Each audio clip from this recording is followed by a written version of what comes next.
presentation.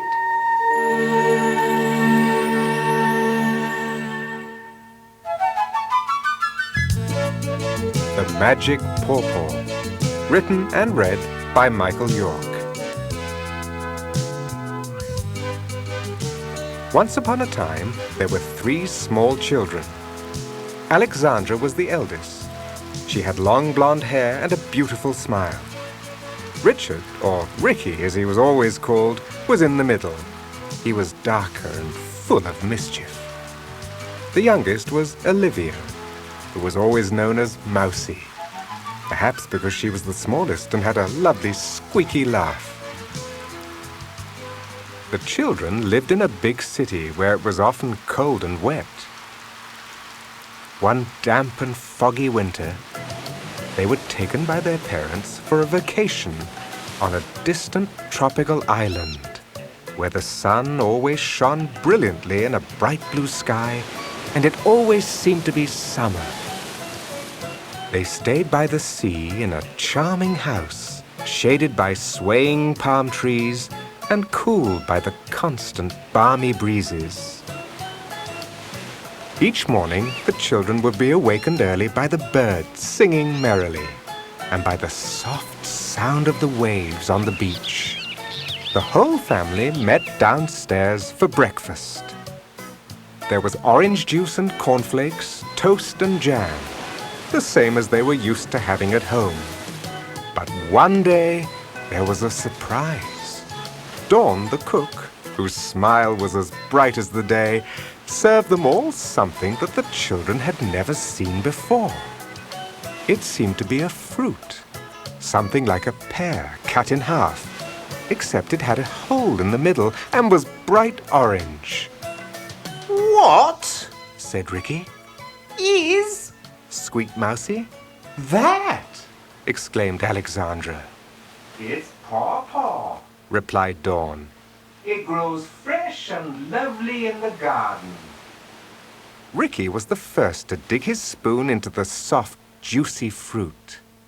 He took a mouthful, chewed and swallowed. Then a big smile spread across his face. "Ooh, it's great," he declared. "Kind of like eating warm ice cream." "No, it tastes more like sunshine," said Mousie with one of her special laughs, something between a squeak and a giggle, what could only be described as a squiggle. "What do you think of it, my dear?" Dawn asked Alexandra. "I don't want to eat it." Was her reply. "Why ever not?" Everyone asked. "Because I won't like it." "But how do you know you won't like it until you've tasted it?" Inquired Dawn, adding that it was full of vitamins and good for her. "I just know," said Alexandra. The next morning, the same thing happened. Alexandra refused to eat her paw-paw. She gave it to Ricky and Mousie, who gobbled it up delightedly. And the day after that, everyone at the breakfast table teased poor Alexandra for not wishing even to taste her paw-paw. But the more they teased, the more stubborn she became about not eating it. After breakfast, and after helping Dawn clear the table and wash the dishes, the children would go to the long sandy beach to play and swim. They were accompanied by Katie, Dawn's dog, who would race them to the water's edge where they would all splash into the warm, sparkling ocean. The water was so clear that they could dive down under the gentle waves and watch schools of fish in their brightly colored uniforms darting amidst the waving seaweeds and delicate coral reefs, and crabs racing each other sideways along the sandy sea floor. Then they would dry themselves in the sun and play on the beach. Alexandra loved to dance, while Mousie, who was a clever artist, drew pictures in the wet sand. And Ricky ran back and forth, flying a big red kite. As soon as they became too hot, they would all jump back into the delicious, cool water.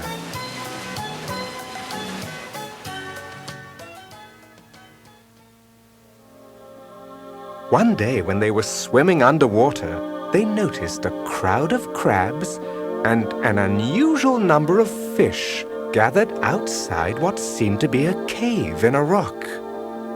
There were also a few turtles, as well as an eel and a very little shark, who looked rather nervous and kept to himself. As the children got closer, the crowd of curious creatures parted. "There's something fishy going on here," thought Ricky. And sure enough, blocking the entrance to the cave was a huge, fierce-looking octopus. Before they could do anything, the octopus grabbed the children and pulled them into the cave while pressing them to his clammy flesh and squeezing the breath out of them. Just as they were beginning to really panic, Ricky managed to get one arm free. He tried to wrestle with the slimy beast, but his one arm was no match for the other's 8. Then he had a brilliant idea. He started to tickle the creature under all of its arms. Alexandra and Mousie did the same, and in no time at all, the octopus, who was extremely ticklish, began to laugh and blush bright pink with pleasure. He let go of the children, who immediately swam away. They seemed to be in a long tunnel with a greenish light at its end. They kept on swimming and swimming, and just as it seemed that their lungs would surely burst, splish, splash, splosh, their heads popped out of the water and pant, pant, pant. They gulped in air. For some time they all lay in a gasping heap, rubbing the salt water out of their eyes so that they could see where they were. They appeared to be in a large, beautifully decorated room, full of the most exquisite colored coral and mother-of-pearl, fashioned into the most lovely and fantastic shapes. "Where are we?" panted Mousie. "It's a palace," gasped Alexandra delightedly. "How do you know?" wheezed Ricky, to which his sister replied, "I just know." "Hey, is anyone there?" shouted Ricky. "I mean, here! I mean, can you hear? I mean, silence!" A high-pitched voice echoed through the room. "Sleeping is Princess the down voice, your keep, please, man young." The children turned to where the sound was coming from and were astonished to see 3 other children standing there. "I think I heard the word princess," Alexandra whispered. "Perhaps she is one of them." She waved her hand, and immediately the other girl waved back. Mousie gave a squeaky giggle, and the other girl laughed too. Ricky walked over to the boy, who immediately stepped towards him. To be polite, Ricky held out his hand to greet him. The other boy did exactly the same thing. Ricky took another step and bang! His hand knocked against something cold and hard. He jumped with surprise. And so did the other boy. "It's a mirror!" he laughed. "Come and see, it's a mirror!" "Hurt that! Ouch!" came the voice even more loudly. "Mirror I'm course of." "What a funny way of speaking," said Mousie. "It seems to be coming from the mirror," added Ricky. "And look, there's a door cut into it." "Yes," said Alexandra. "I can see some other rooms through the keyhole." "Door mirrored door I'm course of," announced the voice impatiently. "Stare and snoop too rude, very it and." "Sounds all backwards to me," declared Mousie. But if mirrors see everything backwards, why shouldn't they speak backwards? Said Alexandra. Course of, Came the mirror voice. there stand just don't well. What shall we do? Asked Mousie. I'm going in, Said Ricky. He pushed hard against the door, but it wouldn't open. Rude, very how. The voice responded. Sorry, Said Ricky. may we come in? Added Mousie. Understand, don't I? You don't understand? Asked Ricky. Not course of. Exclaimed Alexandra. We must use the mirror language. In come we can? She inquired politely. Password magic, thee use you if only. Was the reply. Magic password? Squeaked Mousie. I know. Shouted all three children at once. Please. Course of. Said the voice, this time more gently. Place first thee in, so say you didn't why. The door suddenly swung open. In come, Said the mirror. kingdom hour to welcome. Day nice a have. The three children stepped inside. As if by magic, their clothes and hair were by now completely dry. They found themselves in an even more beautiful room. It had floors and walls of polished marble, and its ceiling was hung high with crystal chandeliers in which thousands of candles flickered and glowed.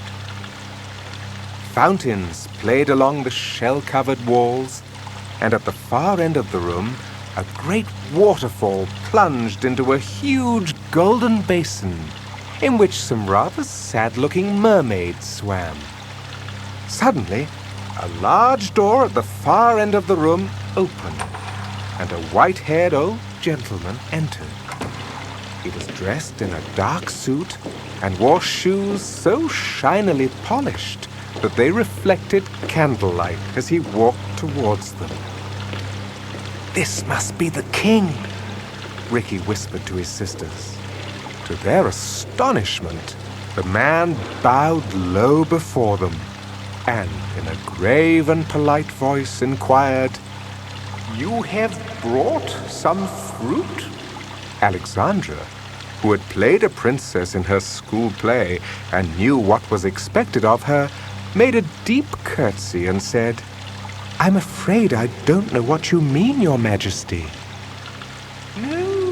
No, my child, please get up. I am the royal butler. I buttle. My name is Mr. Poom, but you may call me Paw-Paw, as my own children do. I presumed that you had brought the magic fruit. "What fruit, Mr. Paw-Paw?" asked Mousie. You mean you know nothing about Princess Serena's illness? He replied, looking astonished. Nor the request for the magic fruit that will make her well again? "No!" the children chorused. So the butler explained that the king's beloved daughter, Serena, had fallen mysteriously ill. She had become terribly sad. Even though doctors came from everywhere, no one seemed to be able to cure her. The king had offered a reward, a bag of silver to anyone who would make his daughter smile, and a sack of gold if she actually laughed. Comedians came and told her jokes. The Palace Theatre put on comedy shows.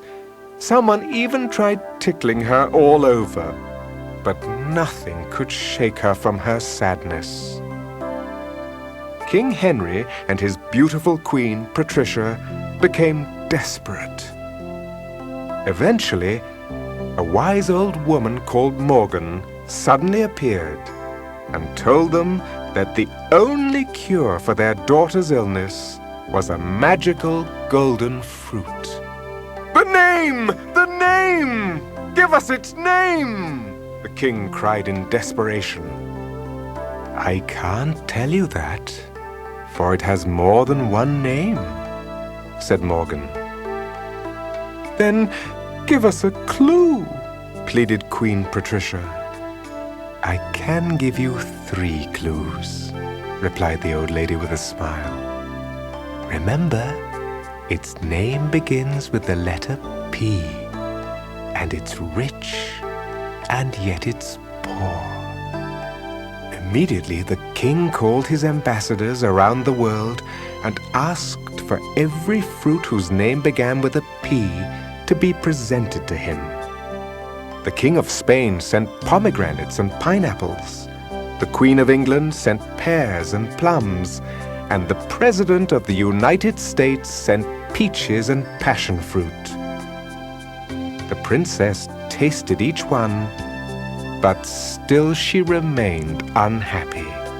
Angrily, the king ordered the old lady Morgan to be locked up for spreading false information and for wasting his precious time. "Be patient. I never break my word. You'll see," Morgan murmured softly as she was taken off to prison. And all this while, Princess Serena grew more and more depressed. Mr. Poom finished his sad story with tears in his eyes. "Oh, I wish we could help," said Mousie. "Yes, perhaps we can find the magic fruit," said Ricky. Suddenly, Alexandra had an inspiration. "What's the name of that horrible fruit that Dawn serves at breakfast? I think its name begins with the letter P." "Poo-poo," said Ricky. "Oh, you're disgusting," squeaked Mousie. "It was pee-pee." "Who's being disgusting now?" replied Ricky. "Stop it, you two," said Alexandra. "You can't use language like that in a palace. Oh, come on, think." "I remember now," said Ricky. "It's something to do with a jug." Jug, exclaimed Alexandra. "What a silly name for a silly fruit." "No, I mean pouring," said Ricky. "Yes, Paw-Paw," squeaked Mousie. "Tell us, Mr. Poompa," asked Alexandra, "has anyone ever brought this fruit to Princess Serena?" "Not that I can recall," replied the butler. "And I'm sure I would have remembered such a peculiar name." "So, let's go back and get some," Ricky suggested. "The princess probably won't want to eat it," said Alexandra, "but you never know." "She'll love it!" exclaimed Mousie excitedly. So, telling Mr. Poom that they would be back as soon as possible, the children turned and raced back the way they had come. "Oh, please take care," Mr. Poom shouted after them. "People don't run in palaces either." Even the mermaids in the fountain looked at them in astonishment as they rushed past. They came to the magic mirror. "Please open, please," Ricky demanded, making sure he used the magic password as well as something which meant the same either forwards or backwards.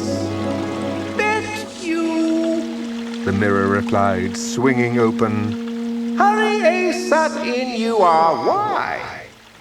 However, splash, splosh, splish, they had already dived into the sea and were swimming along the tunnel in the green light as fast as they could. But again, this time blocking their way out was the octopus, and it was stretching out its giant arms towards them.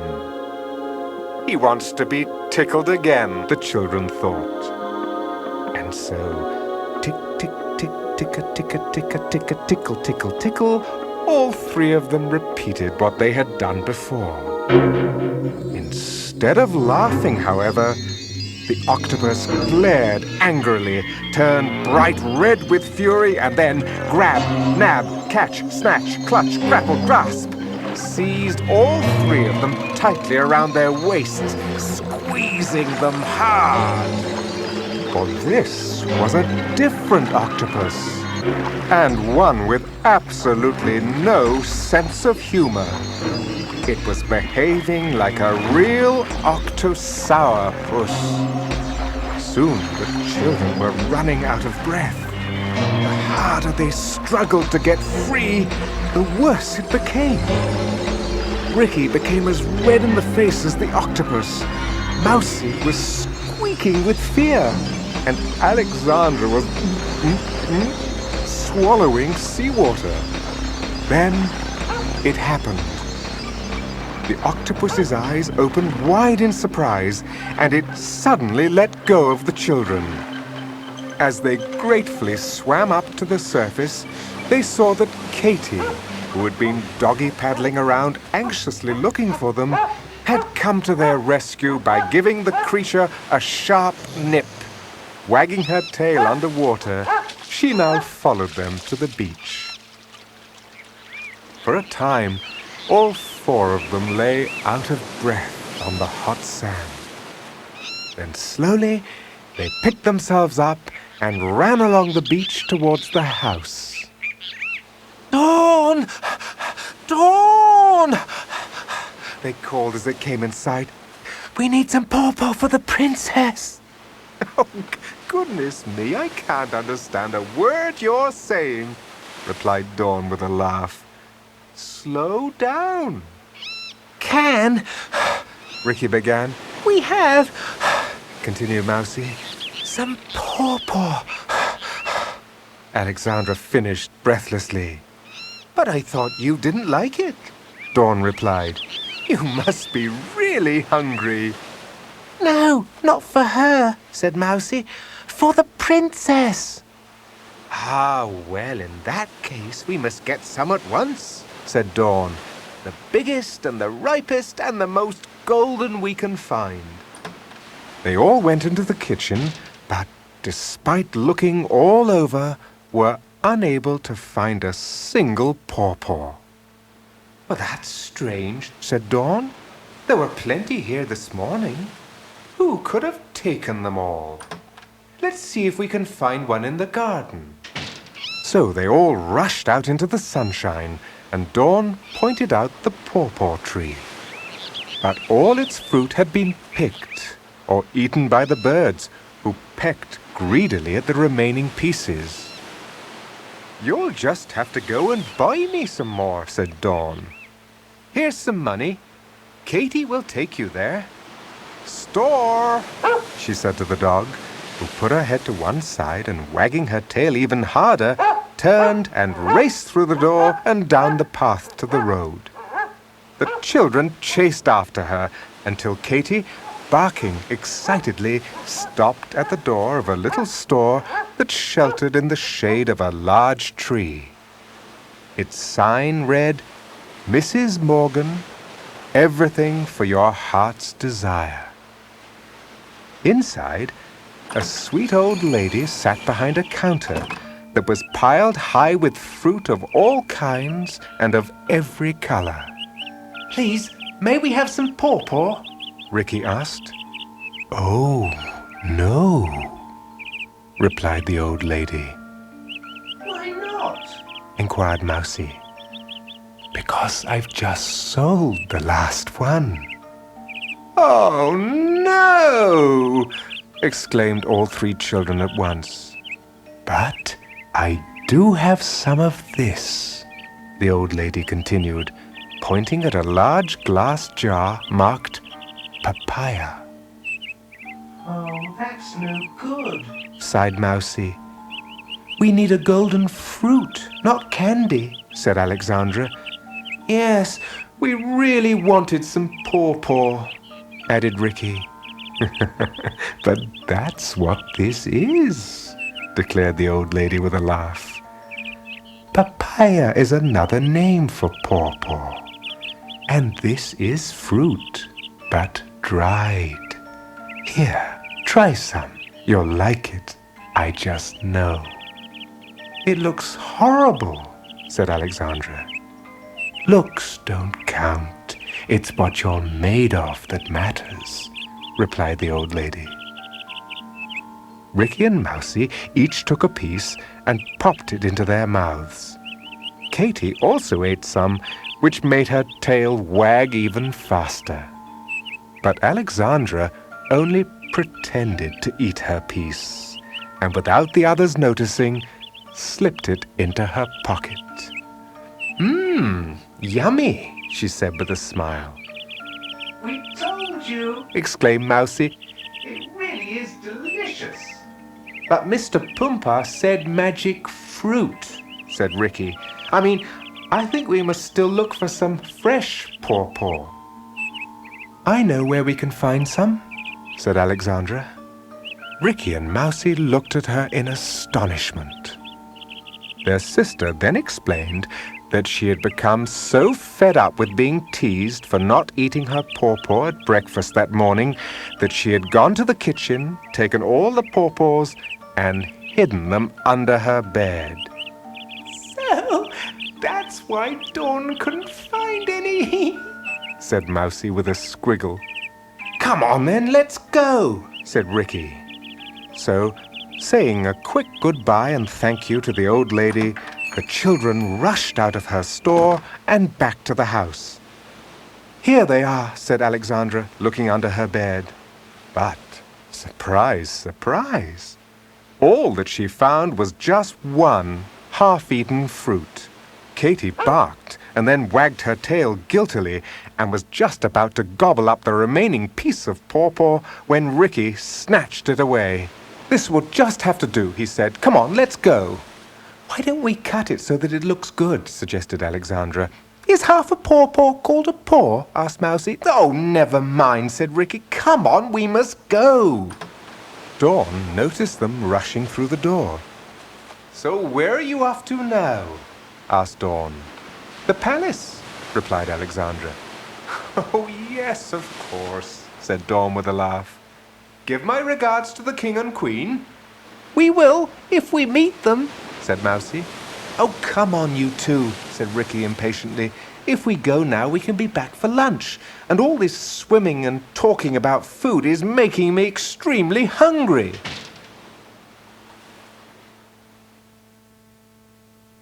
End of side 1.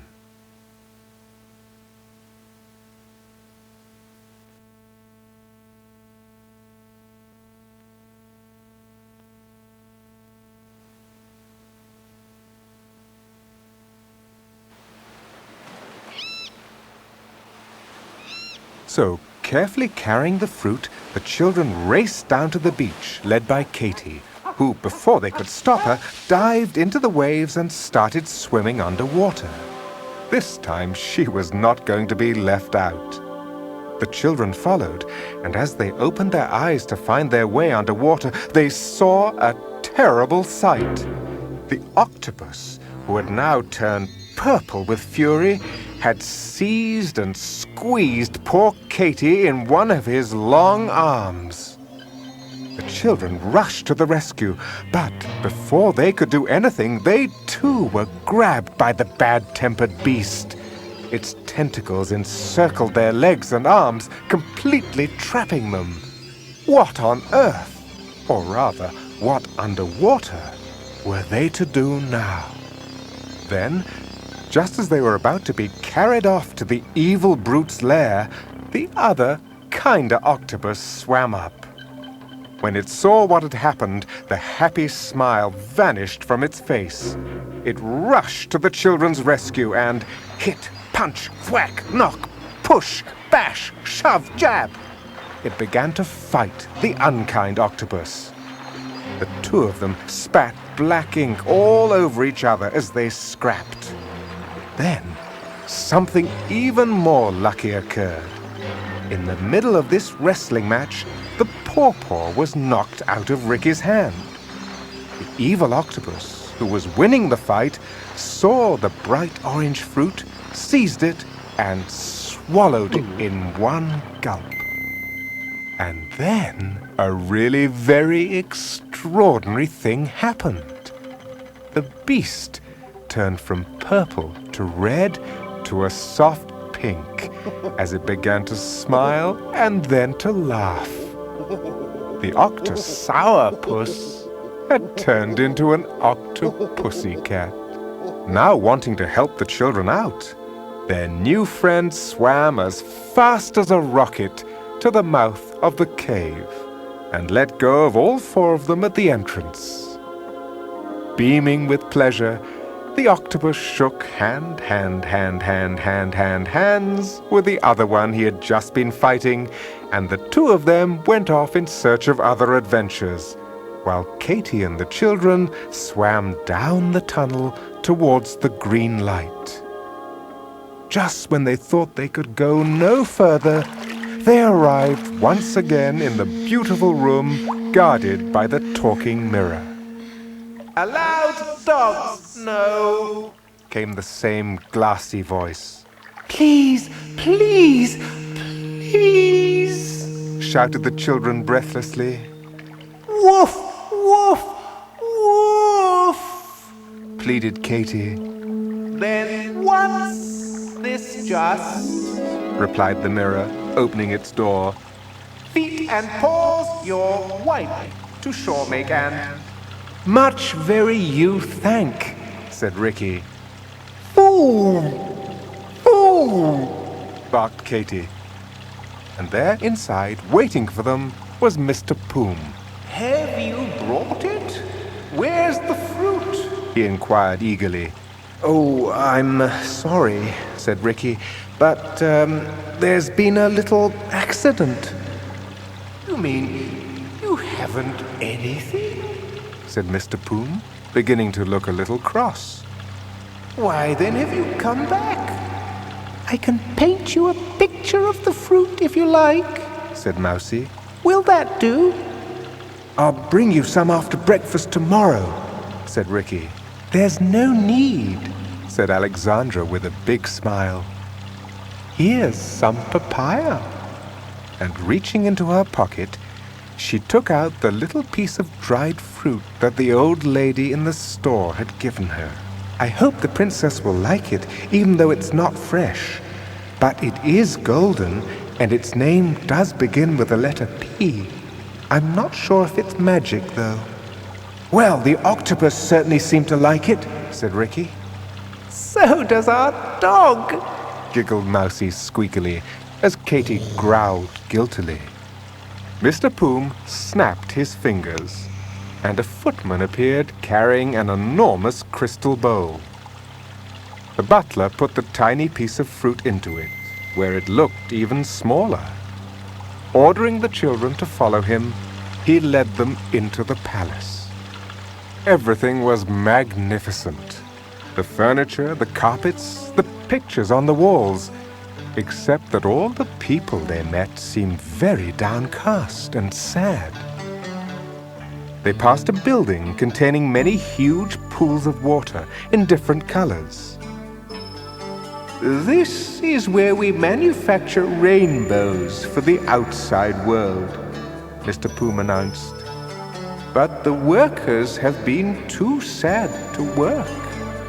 That's why it really rains outside now, and the sun is always shining. The children were then led into an enormous room. Wow! Is this the indoor football field? Ricky asked. No, said Mr. Poom gravely. This is the court reception room. But now that the princess is confined to bed, it's not used anymore. And please keep your voice down. People don't raise them in palaces.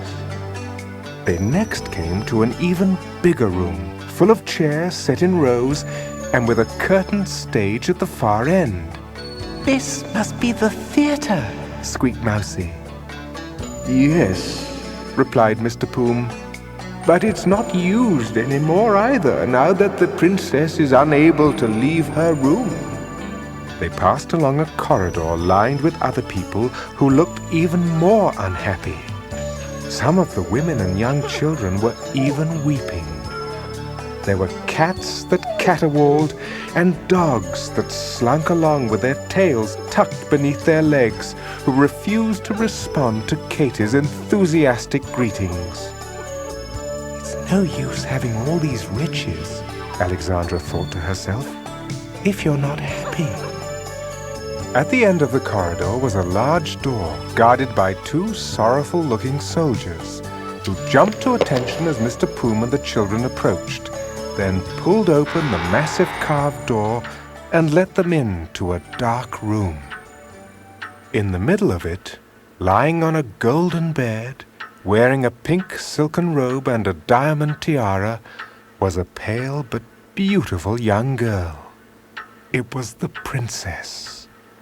She was surrounded by presents of every description. There were jewels and precious objects, delicious cakes and desserts, exotic flowers and candy. Also, there were piles and piles of golden fruit of every shape and size. Despite all these wonderful things, the princess looked extremely dejected, even though there was a clown who frolicked around her bed with a large smile on his face. But this smile was only painted on. Tears of sadness were pouring from his eyes, too. Mr. Poom motioned the children to approach the bed, and all the ladies-in-waiting, doctors, nurses, maids, and footmen surrounding it made way for them. "And you must curtsy," he said to the girls. "How?" asked Mousie. "I'm sorry, I can't show you that," he replied. "Men don't curtsy, but your sister knows how to." "Oh, it doesn't matter," said a sad voice behind them. "It's so nice to see some cheerful people."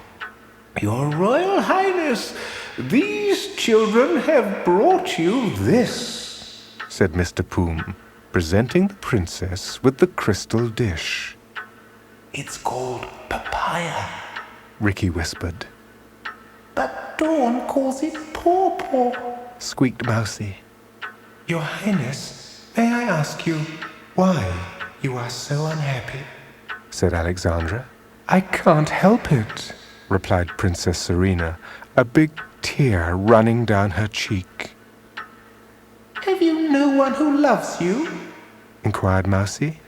"Oh, yes, everyone loves me," sighed the princess. "I don't know what's wrong with me." "We hope this fruit will cure your royal illnesses, Highness," said Ricky. "I mean your royal..." But he had now bowed so low that he couldn't speak any more.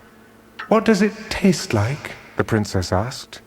"Great," said Ricky. "Delicious," said Mousie. "I don't know," said Alexandra. "Well, I am always being given far too much to eat," said the princess. "But thank you. This is a perfect size. I'm sure I'll like it."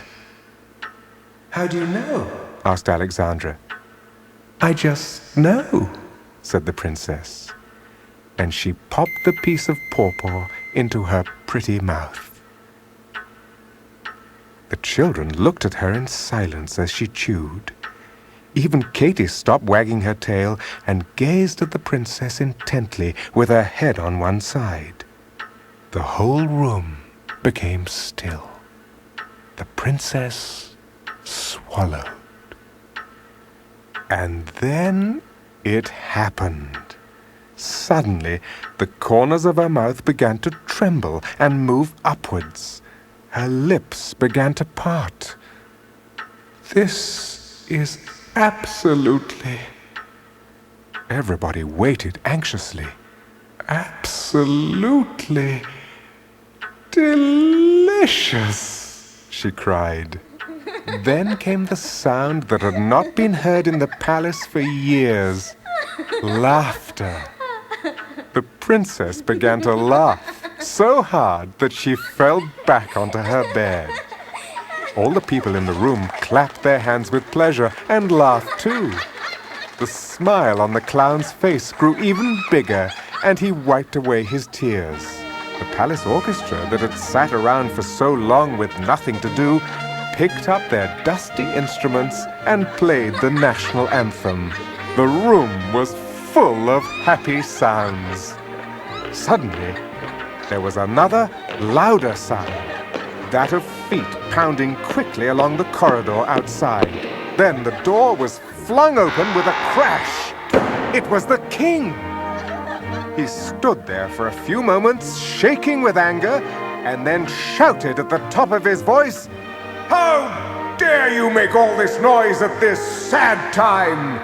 Can't you see my poor daughter is sobbing herself to sleep? Guards, arrest everyone here!" The room immediately became quiet, except for the sound of someone laughing. "I said quiet!" thundered King Henry, his face turning red with fury. "I'm sorry, it's me," said Princess Serena. "And I'm not crying, I'm laughing. I can't help it, I feel so happy." "What? Well, who has done this?" said her father, looking astonished.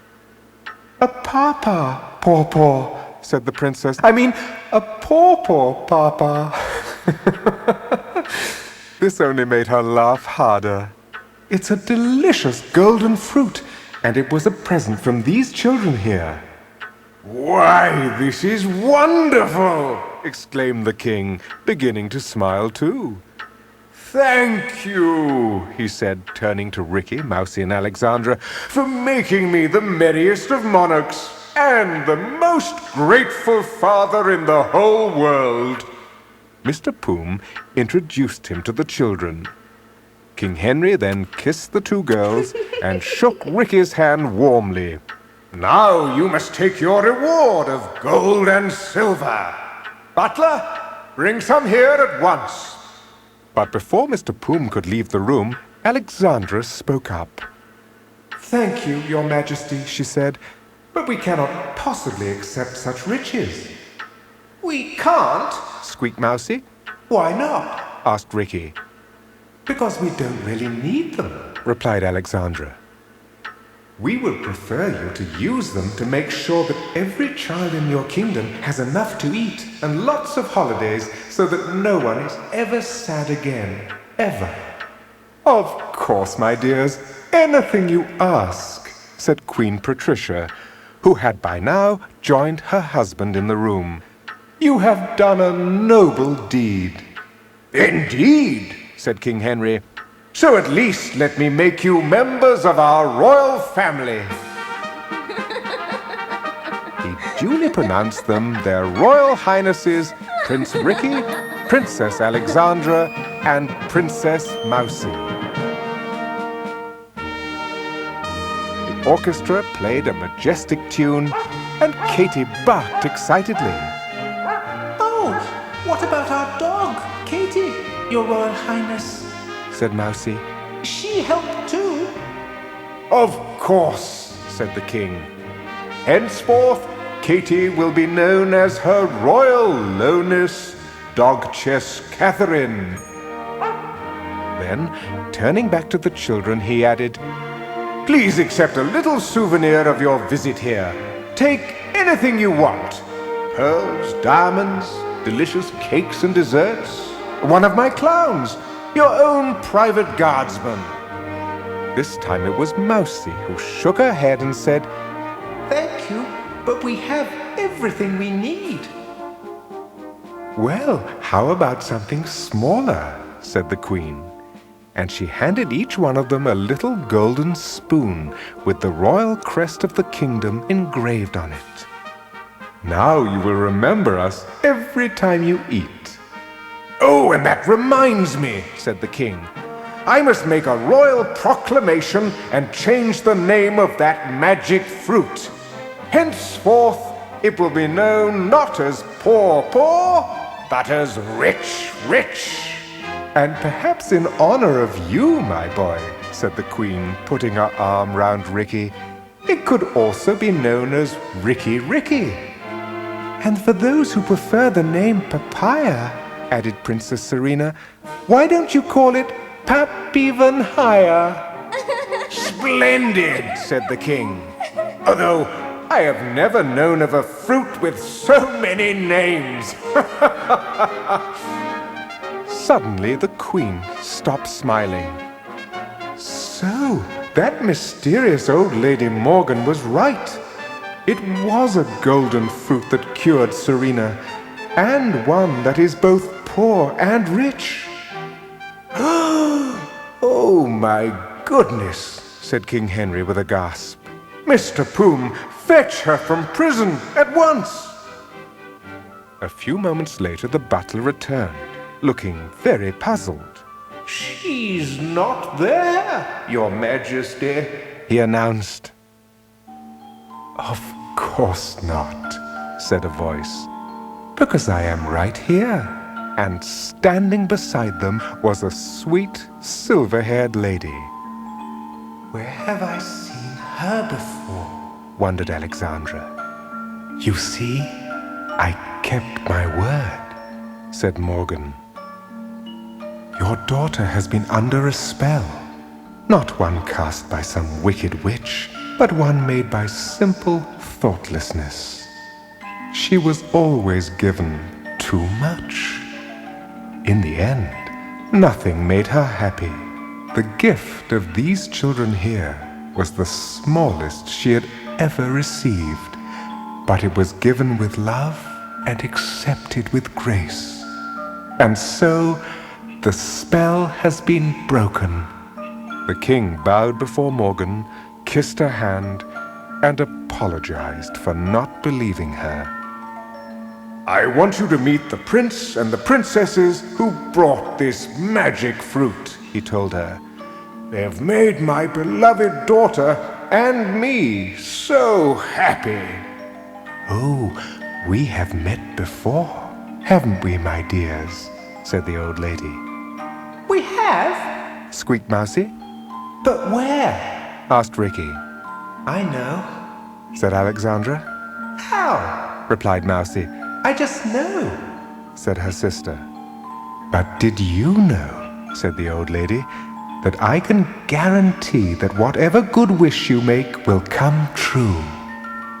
I see you already realize that helping others is the best reward, and that a loving and generous heart is worth more than gold or silver. You're right, said Princess Serena, who by now was out of her bed and dancing happily around the room to the joyful sounds of the orchestra. I don't need all those riches. Take them away at once and give them to people who really need them. I have my family, friends, and now my health, and that is treasure enough. Hear, hear, said the king. Now, let's all have lunch. Yes, the chef is making seaweed stew and caviar and chips, added the queen. Splendid! For the first time in months, I'm as hungry as a seahorse, said King Henry with a laugh. The children thanked their highnesses for the invitation, but said they really must be going, as their parents would worry if they didn't come home for lunch. The king, being a father too, understood.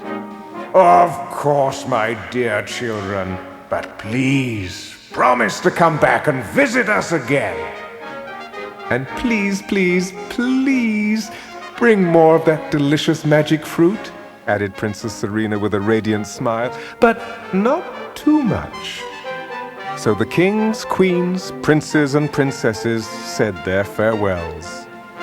Princess Serena kissed everyone, and Mr. Poom kept bowing so much it seemed he would never stand upright again. The dogchis barked politely. The children looked for Morgan to say goodbye, but she had already disappeared. Everyone insisted on accompanying the children through the palace, where the people were now smiling and laughing, the dogs were wagging their tails, and the cats were purring happily. The workers were whistling contentedly as they went back to mixing colored water for rainbows. The mermaids were now singing happily too as they swam under the waterfall. Eventually, they all arrived at the big mirror door, which opened wide with a funny backward laugh. "King thee save God!" the mirror shouted, as they passed through the door to the outer chamber where the sea glinted in the green light. King Henry then ordered Mr. Poom to prepare 3 royal dolphins. The children were carefully placed on little seats that were strapped to the shiny creatures. Dogchess Catherine jumped into Prince Ricky's arms and was held tight. As the royal family waved goodbye, the children took deep breaths and gave a final wave back. The Dogchess graciously wagged her tail. With a flick of their tails, the dolphins plunged underwater and swam quickly down the tunnel and out into the open sea. The crowd of curious fish parted again. Even the little shark was now smiling happily, showing his sharp white teeth. The 2 octopuses were now in the pink and the best of friends, and had their arms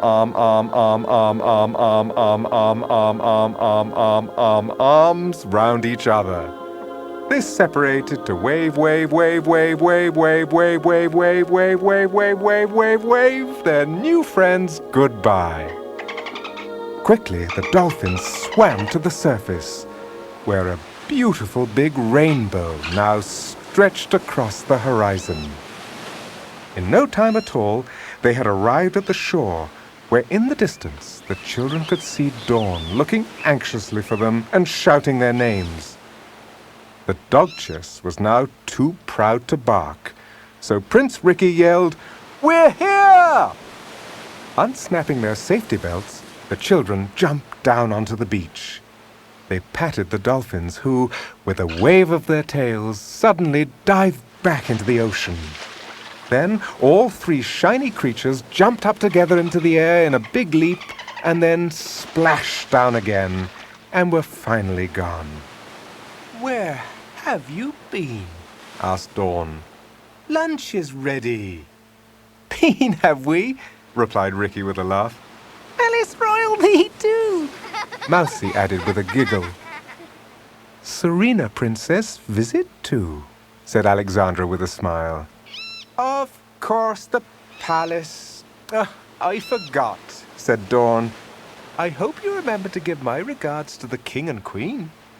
"Oh, I'm sorry," said Alexandra. "I forgot. I will next time. I'll ask Prince Ricky and Princess Mousie to remind me." "Please, your highnesses," said Dawn, "won't you most graciously agree to eat your lunch? We're having soup." Seaweed soup? asked Ricky. "That's a funny idea," said Dawn. "No, it's tomato. Cold tomato soup now." The children sat down at the table, and Dawn was astonished to see them take 3 beautiful golden spoons from their pockets and dip them in the soup. "Now, where did those come from?" she asked.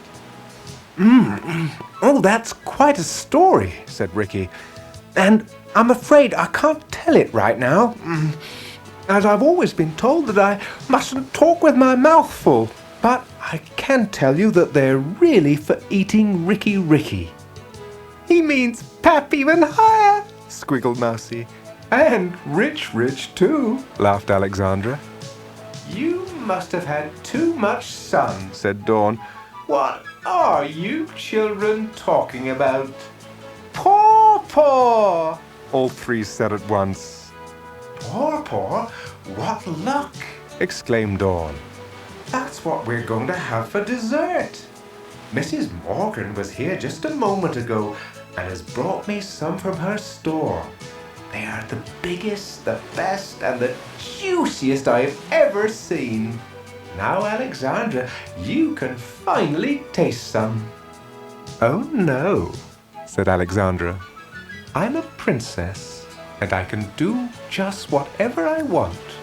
Well, for today at least. Anyway, I shall only eat some the next time I'm feeling sad. But now I feel so happy being on holiday and having such a lovely family that I don't need any at the moment. You can give mine to the dog Jess. She has really earned it. So as far as we know, Alexandra still has not tasted any papaya, Pappy-Even-Higher, Paw-Paw, Rich, Ricky. Perhaps she's right. After all, like Princess Serena, if you have everything at once, there will be nothing to look forward to in the future.